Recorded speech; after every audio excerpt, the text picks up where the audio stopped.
Two of the most common ways a home sells after someone passes away in California are through a trust sale or a probate sale. From the outside, they can look similar, but for families, buyers, and realtors, the differences are significant. Timeline, court involvement, pricing, and your ability to negotiate all change depending on which process you're in. Let's walk through both. Sonoma County has a large and growing population of homeowners over 65. Trust and probate sales are a part of our local real estate market. Understanding the differences between the two isn't just academic, it directly affects how a sale is handled, how long it takes, and what a family can realistically expect.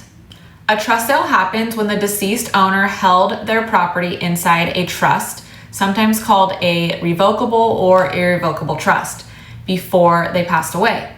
The property never enters probate because technically it wasn't owned by the individual at the time of death. It was owned by the trust. The successor trustee is the person named to step in when the original trustee passes and takes over the authority to sell. In most cases, no court approval is needed. There's no mandatory waiting period, and the sale moves forward much like a standard real estate transaction. This usually means a faster timeline, pricing flexibility, the ability to negotiate repairs or contingencies, and a far less complicated process from listing to close. Okay, quick pause. If your family is currently dealing with an inherited home in Sonoma County and you're not sure whether it's in a trust or headed to probate, that's exactly the kind of questions I can help families sort out. I specialize in inherited home sales throughout Sonoma County, and I offer a straightforward, no pressure consultation to help you understand where you stand. I've got all my information in the description below. You can give me a call, send me an email, or send me a text at any time. I'm happy to help. Now, let's get back into it. A probate sale happens when someone passes away owning real property in their own name, not inside a trust.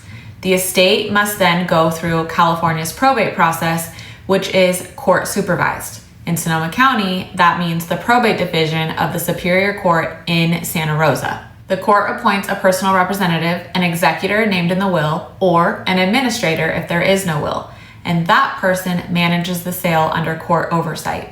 Here's where it gets a bit more tricky and more involved. California's probate code sets a minimum acceptable offer price at 90% of the court appraised value. Once an offer is accepted, depending on the authority granted by the courts, there may be a mandatory waiting period followed by a court confirmation hearing.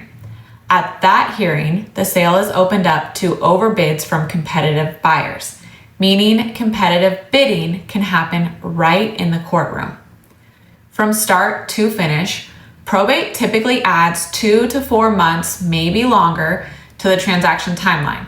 Sometimes considerably more depending on court scheduling and whether the estate is contested. Here's how the two, a trust sale and probate, compare directly. Court involvement. Trust sales typically involve none or require none. Probate sales require it and at multiple stages. Regarding timelines, a trust sale can close in 30 to 60 days. A probate sale typically runs 4 to 9 months, sometimes longer. Again, we're all at the court's mercy on their calendar. Now for pricing, trust sales allow full market pricing.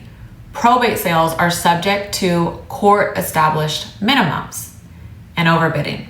Not a factor in trust sales, a real risk in probate that buyers must be prepared for coming into the confirmation hearing. As far as condition, both are going to be commonly sold as is with minimum renovations or updates made, as estates generally are not in position to make repairs or issue credits the way a traditional seller would, or risk the liability. You also want agents with experience. Probate and trust sales require a realtor who understands court timelines, required documentation, beneficiary involvement, and how to advise clients through a process that doesn't follow a typical escrow calendar. If your family is weighing these options right now, the most important thing I can tell you is this. If there's still time to plan, if a parent or loved one hasn't passed away yet, get your home into a living trust. It is one of the most practical and protective steps you can take.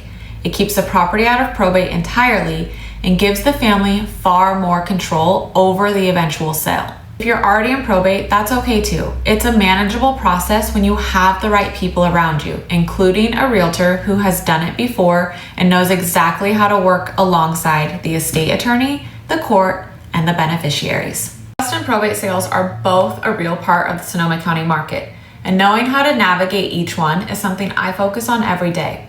I'm a Sonoma County realtor who specializes in inherited home sales, including both trust and probate properties throughout the county.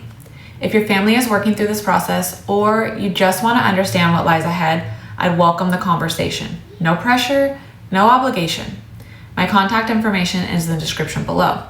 Subscribe for more videos built specifically around inherited real estate here in Sonoma County, and I'll see you in the next one.